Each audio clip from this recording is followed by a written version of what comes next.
Olá, saudações, salute a tutti, sejam bem-vindas, sejam bem-vindos. Sou Leonardo Magalhães, escritor, crítico literário, bacharel em letras, servidor público. E este canal aqui é para falar de assuntos ligados à fé, religiosidade, espiritualidade, história das religiões, as religiões mundiais, né? E vamos falar hoje então sobre história dos sefarditas, né? Sefarditas, que é lendo o livro do Lira Neto, Arrancados da Terra, que são falando sobre os judeus que saíram lá de Holanda, né? Amsterdã, vieram para o Brasil na época aquelas invasões holandesas, século XVII, e depois foram para Amsterdã, Nova Amsterdã, que é aonde está ali o Manhattan, Nova York, né? Então, em 1654, 23 portugueses ou novos cristãos ou judeus foram buscar refúgio na região ali dos Estados Unidos, onde é New York City, né? Então essa história que ele conta aqui é um livro muito de história, né? Tem muita coisa de história, mas a gente vai preocupar mais com os temas de religiosidade, né? De histórias, religiões. Então não é, ou seja, não é um conteúdo basicamente histórico, porque aqui ele vai falar muito dessa questão das invasões. Então, tem uma parte aqui sobre essas invasões holandesas, que foram mais de 30 anos, né? 1620, 1640, 50 e tantos. E vai atravessar toda a vida do Padre Vieira, né? O Padre Vieira que saiu de Lisboa, veio para o Brasil, do Brasil voltou para Lisboa, depois voltou para o Brasil. Então é interessante que tem toda uma parte aqui falando do Padre Vieira, né? Famoso pelos sermões, né? Barroco no Brasil. Mas não é muita questão histórica. Não vou dizer que eu entendi toda a parte histórica, não sou historiador. Esse que não é um canal de história, né? Imagino que tenha outros canais dedicados ao tema história. Mas eu gosto de história assim como um hobby, né? Interessante que a gente aprende mais sobre, né, não saber dessas ligações que judeus que moraram no Brasil durante um tempo depois foram colonizar ali onde é Nova York, né? Então essa coisa foi inusitada.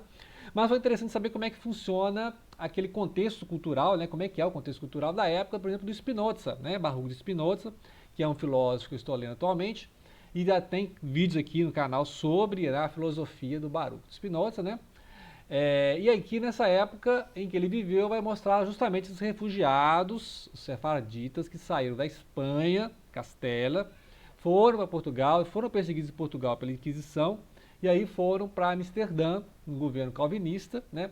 E aí passaram a financiar essas invasões holandesas ali no Nordeste e passaram a morar lá, né? Muitos deles foram e formaram as primeiras sinagogas, né, do Brasil ali na região do Recife, e depois, né, das várias batalhas, né, Guararapes, inclusive, né, Guararapes é considerado as primeiras batalhas no Brasil, o nascimento do Exército Brasileiro, né, o Luso-Brasileiro, inclusive é comemorado pelos militares até hoje, né, a Batalha de Guararapes, que foi ali 1648 e 49, né, mesma época que estava acontecendo as revoltas lá no Reino Unido, né, então ele deixa bem claro que é uma época complicada, né, época complicada, essa do século XVII, porque a Espanha estava em guerra ali com meio mundo na Europa, né? Lembra a Guerra dos 30 anos, e a Espanha estava em guerra também com a Holanda, e a Espanha que tinha absorvido Portugal naquela época da União Ibérica, mas depois Portugal, em 1640, rompeu, e aí teve a nova dinastia, né? Nova dinastia, então essa questão. No meio do caminho aqui, fazendo diplomacia, está o Padre Vieira, né? O Padre Vieira volta e meia aqui aparece na história, ou falando mal da Holanda, né? Ou defendendo os interesses de Portugal. Só que o Padre Vieira era um realista, né? Um realpolitik, né? Ele falava assim, olha, não tem condição de Portugal enfrentar a Holanda e a Espanha ao mesmo tempo. Então vamos fazer uma aliança aí com a Holanda, né? Vamos entrar em guerra aberta com a Holanda, não, porque tem a Espanha aí do lado, né? Espanha que pode querer novamente outra União Ibérica, né? E aí lembrar que em 1640 tinham se livrado ali do domínio espanhol. Então o Padre Vieira disse, olha, vamos manter aí, né, uma política com a Holanda, não ter guerra aberta e tal, mas aí os colonos luso-brasileiros é que enfrentaram com revoltas e guerrilhas esse domínio holandês, né? Claro que tem gente que vai falar, mas a Holanda, né? Não, mas uma questão aqui, a Holanda era basicamente companhia de mercenários e eles queriam realmente as riquezas, os engenhos, açúcar, né? Açúcar é uma das grandes produções da época, né? O ciclo da cana-de-açúcar, etc. História, olha o livro de história. Eu vou falar de alguns assuntos aqui de religião que vai falar dessa história aqui do Manassé Ben Israel, que ele viveu de 1600 9, né, a 1657, e ele é filho de judeus portugueses que fugiram da Inquisição, né, ou seja, a família veio da Espanha, veio para Portugal, Portugal foi para Amsterdã, na Holanda, né? Então, e ele se tornou um dos rabinos e um dos estudiosos e editor, né? Então, ele tinha vários livros, os primeiros editores da época. Então, é interessante como é que é essa questão da edição dos livros, né? Da comunidade judaica.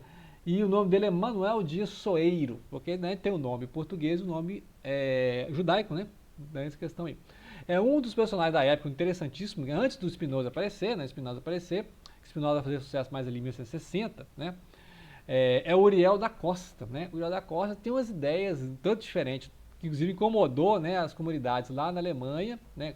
Não era Alemanha antes, mas, né, vamos chamar de Alemanha aqui, lá na Alemanha e lá na Amsterdã também, por causa de algumas ideias assim, meio saduceu. O que é a ideia do saduceu? Lembrar que o saduceu é diferente do fariseu, que enquanto o fariseu defendia a alma e a ressurreição dos mortos, o saduceu era mais aquela leitura de eclesiástica, né? A ideia de eclesiástica é que a carne, né, o corpo morto volta ao pó e o espírito volta a Deus, né? Então não tem essa ideia de imortalidade da alma, né? E considerar que as religiões, principalmente as monoteístas, aceitam a imortalidade da alma, com algumas exceções, né? Pode ser discutido isso aí, a questão da imortalidade da alma. Então, que nós temos uma alma e nós não somos a alma. Para os mortalistas, né, o que mantém a gente vivo é o espírito vai embora, então a alma também morre. Né, a alma que eu, né, eu não tenho alma, a alma sou eu.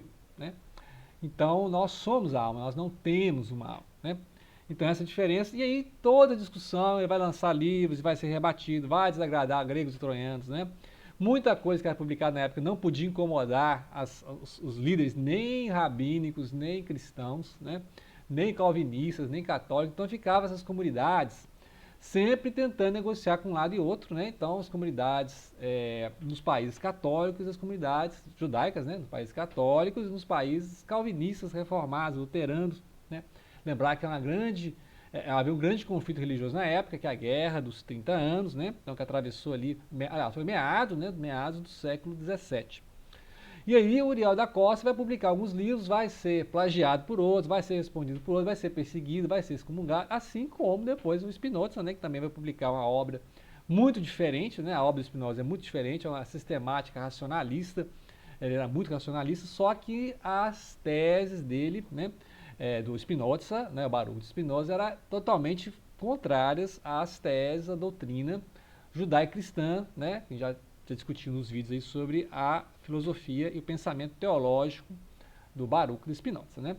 Então, esse outro assunto que vai entrar a baila aqui é as 10 tribos perdidas de Israel. Lembrar que quando a Síria, né, o Império Assírio, invadiu os reinos do norte ali, né, tinha o reino do norte, Israel, e o reino do sul, Judá. Em cerca de 700, antes da Era Comum, 700 antes de Cristo, né, os assírios invadiram essa região e deportaram essas tribos, né? Então, para onde elas foram? Então, alguns dizem que essas tribos foram para a África, algumas dessas tribos foram para a Síria, né? Para a região da Pérsia, para a região até da Índia, né? Tem pessoas da Índia, regiões ali do norte da Índia, regiões da China, né? Dizem que tem judeus na região da China. Então, interessante isso aí.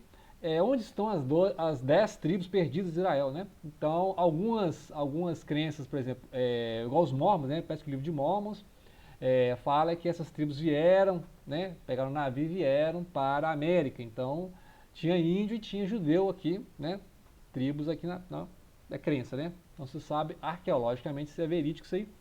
Mas é interessante, onde estão as 10 tribos? Então ele vai ouvir relatos de brasileiros falando, né, que lá na Amazônia existia índios que falavam que tinham passado judaico. Então, imagine que judeus se mesclaram, né, com os indígenas da Amazônia, e aí seriam essas tribos perdidas, né, as 10 tribos perdidas. Agora, outra coisa que você vai aprendendo muito aqui é a questão de como é que funcionava a Inquisição. Então, é muito farto material de como é que funcionava a Inquisição, a questão das acusações, principalmente é pior se um judeu convertido, geralmente era força, né? É convertido ao catolicismo, e aí ele renunciasse ao catolicismo e voltasse a ser judeu. Então, era apostasia e era fogueira, né? Então, essa questão complicada, vai contar a história dos autos de fé, né? Que tinha lá. Nem todo mundo concordava, né? Por exemplo, o Antônio Vieira queria um acordo com esses comerciantes judaicos, né? Com os judeus, porque reconhecia, né, o talento de comerciante desses líderes judaicos e para contar com eles contra os holandeses, porque nessa época aqui os judeus estavam em aliança com a Holanda, né? Com a Holanda, com os calvinistas, né? Porque havia uma liberdade de culto que os portugueses não davam. Então é essa questão aí. E aí o Vieira, ele vai fazer essas missões diplomáticas junto aos judeus, né? E o Vieira vai defender os judeus de modo que muitos vão acusar ele de ser pró-judeu, né? E inclusive a Inquisição, né? Porque o Vieira entrou meio que as teses dominicanos com os jesuítas. Lembrar que o Vieira era jesuíta, né? Então os dominicanos eram ligados à Inquisição e os jesuítas eram ligados à catequese, né? Os jesuítas queriam fazer com os colégios aqui no Brasil desde Anchieta, né? Desde Anchieta. E aí o Vieira, ele queria essa liberdade religiosa no sentido de manter o apoio dos judeus, né? Não tirar eles da aliança com os holandeses. E aí o Vieira era assim, ele fazia altos sermões, né? Vamos mostrar aqui os sermões do Padre Vieira. Isso aqui é uma coleção, né? São 15 livros, do Padre Vieira, os sermões, inclusive, contra os holandeses, né? A favor das armas portuguesas contra os holandeses, e que os holandeses serão expulsos do Brasil só em 1650 quebrados, né? Então, serão se você contar desde 1620, aí vai dar uns 30 anos, né, de guerra ali, dessa nova Holanda, né, como eu chamava essa colônia holandesa, que também tinha invadido Angola, né? Os holandeses tinham invadido Angola, para você ver que coisa, né? E para conhecer também mais sobre o Padre Vieira, tem literatura brasileira, romance histórico, que é o Boca do Inferno, que vai falar do Gregório de Matos, que era chamado, né, o poeta chamado Gregório, era chamado de Boca do Inferno, né, fazia poemas satíricos. E aqui aparece o Vieira também, né? Então o Vieira, assim, é um personagem muito reconhecido na literatura portuguesa, né? E também pela história dele no Brasil, né? O Vieira do Brasil. Aqui, assim, já alta literatura, né? Assim, padre católico, e escreveu durante o Barroco, a Contra-Reforma, né? Então é interessante conhecer a obra do Padre Vieira. Depois eu vou fazer uns vídeos só comentando esses sermões do Padre Vieira, não só a parte literária, mas inclusive a parte doutrinária, né? A parte doutrinária. Para conhecer mais sobre a história dos sefarádios aqui, ó, estudos judaicos sefarádios, que são esses judeus da Península Ibérica. Lembrar que é para diferenciar dos Askenazi. Os Askenazi são os judeus que foram para a região ali da Alemanha, né?